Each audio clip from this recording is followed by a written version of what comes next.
Hi, welcome to Promo Perspectives, a live podcast presented by Sage, dedicated to giving promotional products, suppliers, and distributors tips, tricks, and insights to help them grow their businesses.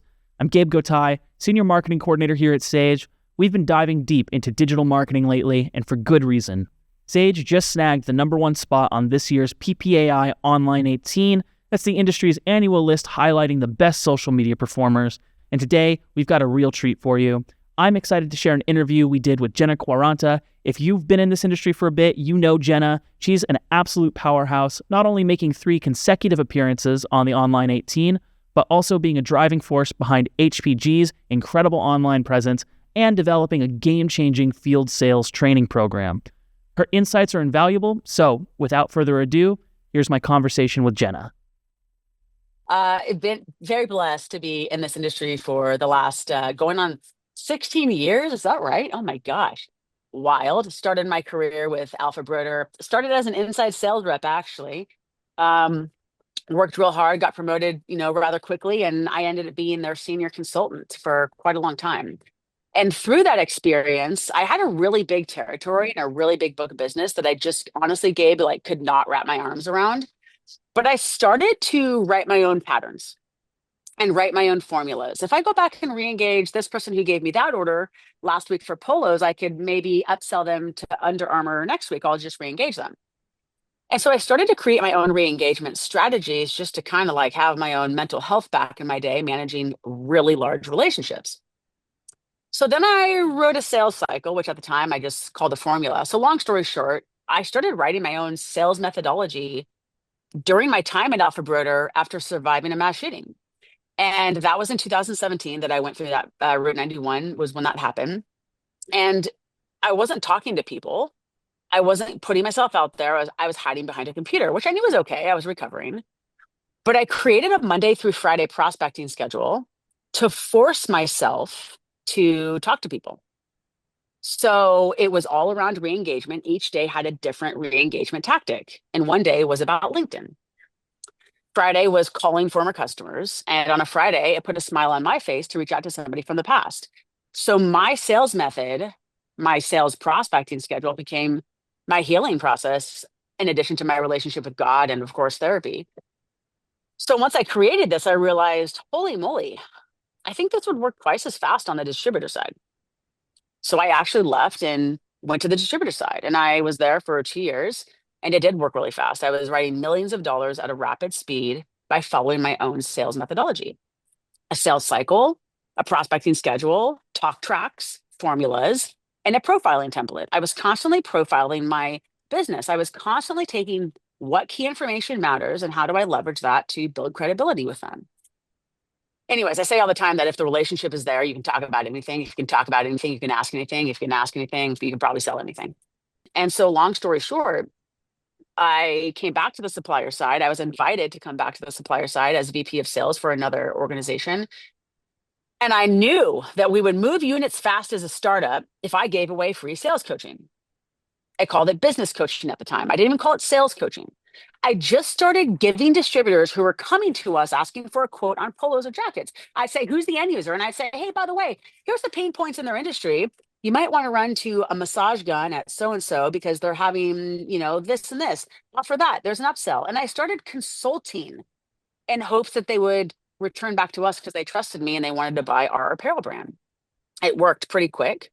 And what happened was a brand was born, field training was born. And out of that became a tactical 6-week sales academy where I just continued to coach people, Gabe. They just kept coming back to me and they trusted me and they still do.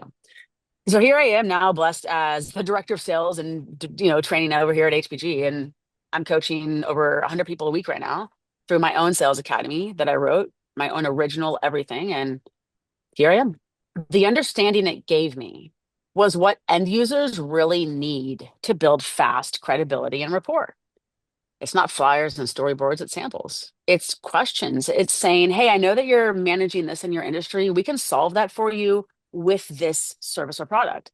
So I realized very quickly that they just wanted something differently. And suppliers, we train our distributors to talk product and samples and catalogs all day. We train them to do that. How I knew it would work on both sides and faster on the distributor side was for 10 years at AlphaBroder, I was involved in some of the largest conversations in the industry, some huge, huge programs, huge opportunities. And I'd come back from the end user meeting and call my customer and say, hey, what did your client say after we spent 2 hours with them the other day? Did they like anything? Is there any feedback? And I'd hear back, oh, let me call them. Oh yeah, I haven't heard back. Let me ask. So I learned very quickly, distributors do not have a habit of re-engagement. They have a habit of service and maintenance. I watched it for 10 years. It's still happening actually, except for the folks that have come through my academy and leveraged what I've given them as far as tools to break that habit. But I also noticed the other thing. Distributors did not, not a lot of them do research and discovery. I, on the supplier side, was doing it. Let me look into this. Let me look what their pain points are. Let me make the right recommendations. Hey, what you brought to the table is a great polo, but that's not the right choice here. They're probably going to need snag resistant because look, they're hiring for technicians. I was doing the research. So I realized if I could write a roadmap, a sales methodology that had two bookends, I did the research, the prep. And then if I had a bookend of re-engagement, I would just sandwich in the middle what they're already doing, presenting, sampling, wishing, hoping, really good service, just chilling. And so that's how I knew it might work faster on their side of the business because really what I was doing, Gabe, was I had guaranteed myself a 2 to 4 week sales cycle.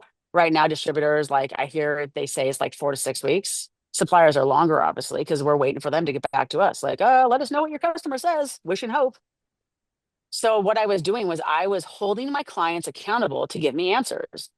And Gabe, everything that I give away in this approach right here, this perspective, is because I did take translating surviving a mass shooting and I did translate that into a sales perspective. I do not want my time wasted. I'm also not going to waste your time. I'm also going to give my clients an enhanced experience by being very direct.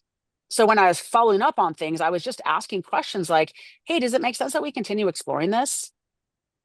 If distributors ask that more, you get faster answers. And so that's all I was doing is I knew how distributors were going to market. They were not asking direct hard questions. They were stopping at maintenance and there was not a lot of re-engagement and there was a big lack of discovery and research. Influence in this industry is not about followers. It's about trust. And trust comes from being real. You and I had a quick chat before we started this. I'm going to be real today. And I didn't set out to build a brand, never set out to build a brand. I didn't even know 4 years ago I'd be a sales coach. I thought I'd be a realtor in 2020. I was like, oh, I'll go back into law enforcement. Not kidding. I did say that. I had no idea I'd be here. I took my story, my failures, my wins, the messy stuff for sure. And I built tools for sales reps like me. I built the FSM sales method. I call it field sales method, FSM for short. I built that for me first. I built that for me to recover after surviving a mass shooting, to get myself back out there and to handle my mental health. It is a sales lifestyle for reps who want to protect their relationships and their mindset and their mental health. And so authenticity is everything to me, bro. Like it is. And that is how I think you become an influencer. I'll tell you, Gabe, like I'm very blessed. I have a 14-month waiting list right now to get into my academy. And I'll tell you the truth, in my academy about my failures, my successes, I don't pretend. I don't, I lead from experience. I lead from a servant's heart. And, I pray every morning, bro, that God uses me to serve others. And I think that's where the influence comes in, is I'm real. And so people trust me. And so like, it's about trust. That's what it is. And that's why I tell people, you should know who you're following. Like, who are you following? Like, do you know what they stand for? And, so that's that to me. And that's why I like to be an open book, because people do follow me. People do view me as an influencer. My daughter's 13, I want her to know what that means to her as she starts her journey on social media. I have a 30-minute timer. I have 30-minute timer on my Instagram every single day. When it goes off, I'm done. So if I'm being an influencer for those good habits, then that's cool for me. Yeah, I'm down with that. I do have a daughter that is also a little bit in the public eye. And protecting her and her craft and her skill on social media is important to me. She knows my social media rules. I have a 30-minute timer. We talk about it all the time. I'm constantly asking what she's looking at on her phone, who she's talking to, and It's always crafting or something that's very sweet and 13-year-old and her friends, her dance group, and things like that. But at the end of the day, I always tell her, Grace, there's algorithms that can put things in front of you that can create unfair comparisons. You might see other beauty models that are teenagers doing something for fashion or this, and you might say, "Oh, I wish my hair was that color." And I said, if that's ever happened, you are creating an unfair comparison. And so I'm very open with my child. After I survived that mass shooting, I vowed to God and myself that I would always have an open dialogue with my child about everything. And one thing we talk about often, Gabe, is social media. I tell her the risks and what it can do to her brain, what it can do to her time, her bandwidth, and we she's not in disagreement with me. She gets it. And my co-parent, we are in line with that. So I think the way you protect that is set an example. That's it. Set an example. And I try and do a good job to set an example for my daughter with my time on social media. In fact, Gabe, I'll just add, I spent the last 30 days on the weekends, free time, unfollowing every celebrity I possibly could. I even unfollowed Stevie Nicks, and she's like my favorite singer ever. I unfollowed her, and I unfollowed any brand. I didn't know why was I following Nike? I mean, weird. So I unfollowed any brand, anything. I didn't need to see it. I'm still in the process of doing it. Like I'll tell you some of my favorite retail brands: Vans, Viore, Visla. I don't have a thing for V's, but they all happen to have V's. I unfollowed all of those brands. If I want to see what's new at Vans, I'll go to the website or go to the store. I don't need it. I don't need it in my feed. I don't need I don't need to see it. So any brand, but do I follow Port Authority or Sanmar on Instagram? No. If I want to know what's going on with my competitors, I jump into it. I follow my company, of course, and a lot of my colleagues that support their brands and whatnot. But that's a personal relationship. That's a personal investment for me. I think what I'm really pushing, like when folks come through my academy, is I always tell sales reps, use the free resources that social media gives you. We can do selfie videos. You can add music. You can add timers. You can add ask me a question. You can add links. You can send direct messages. You can send voice messages. You can humanize yourself. You can send a video. And so I think that folks, well, me, I chose to use social media to definitely strengthen my relationships. That's still how I do it. I also use it to rekindle relationships. I also use it to, prospect. Actually, just this morning, I sent 3 Instagram messages to people in the industry that I didn't know, introduced myself as the director of sales over at HPG, and just saying, if you need anything, I'm here and I'd love to get to know you a little bit. Here's my scheduling link. So, the way that I leverage that is I protect my mental health by being very direct and not just throwing stuff on the wall to see what sticks. I'm not just going to go follow anyone and everyone. I'm looking for relationships. I'm trying to plant relationship roots. And then I'm just being upfront and transparent with that person. Hi, I want to know you. Shake my hand virtually. Nice to meet you. And so that's one way that I protect my mental health, along with, again, not creating unfair comparisons and not spending a lot of time on social media. I just don't. If you go to, all right, let's use, who can I use as my example? We'll use Natalie Bamco, Natalie O'Leary. All right. Natalie's work page is very public. Okay. I can't tell you what it would say, but maybe it says contact me. There's probably a button she has up, or maybe there's something in her bio, I would assume. If I'm a supplier, basically what she's doing is giving you an open door. Come and knock on my door. It's a public page. Send me a message. You can. Let's follow each other. She's inviting you. So why would anyone hold themselves back? There's a lot of people that get in their own way because they're not sure. YOLO. That's one thing that I came out of that mass shooting with is I just after being shot at for 11 minutes, what else would I possibly be scared of? I'm not scared of anything. You can't scare me. And so reaching out to somebody on social media, Instagram or LinkedIn or whatever, or even in a Facebook group, they exist. Why not? Just do it. They're there. They're there. It's like standing next to a swimming pool saying, "Don't get me wet." You're by the pool. What do you mean? Go away then. See, if people are on Instagram and have a public page, they're saying you can message me. Now, I do not usually request people. I think they're putting a boundary down, and I respect that. But if it's a public page, I'm always following, sending a message, hey, director of sales over at HPG, looking to connect with other folks in the industry. Cheers. That's all I say, because that's the truth. I'm not looking for anything more than that. Yeah. So when you sent me these questions, it was last Thursday. I was on the flight home. I was in Minnesota for a customer event. And I read these questions, and number 4, bro, like about brought me to tears. I'll be honest with you when I read it.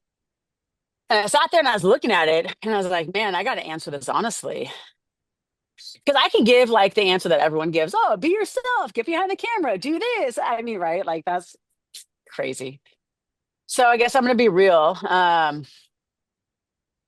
If you are, if you're a social media, if you're looking to elevate your presence, if you're in this industry, you're a sales rep, sales leader, sales manager, even if you're in marketing in this industry, and if you're looking to elevate your existing presence or start a new one and build one from the ground up, my honest advice right now with what's going on in my life is check in with your partner. That should be step number 1. Go talk to your partner. Go make sure that they are in alignment and understand exactly what that means. There could be a time investment, a monetary investment. There's a lot of people that use CapCut. That's, I think it's like $119 a year or something. Like that's an investment. And so it's also an emotional investment. People that are spending an ungodly amount of time on social media might feel like they're getting rejected. I got to do it again, got to do it again. They might be up all hours. So be upfront with your partner. That's my advice. If you're looking to elevate your presence or establish a new one, talk to your partner about it and make sure they know they're going on the journey with you. And make sure they understand why you're doing it. Make sure they understand what the game plan is. And if they're on board, you're set for success. Because you're building something essentially that if you don't talk to them, that could cost a connection. And so I would say whether you're just trying to get started or level up, alignment at home is everything. And build it with integrity and not just intention, And that brings us to the end of a truly impactful conversation with the incredible Jenna Quaranta. Huge thanks to Jenna for not only sharing her expertise on digital marketing, but also for her openness in revealing the personal experiences that have so profoundly shaped her unique approach to business and leadership. Thank you so much for listening. Make sure to subscribe for more insights and head to go.sageworld.com/podcast so you can register and join us for the next live stream. We'll see you there.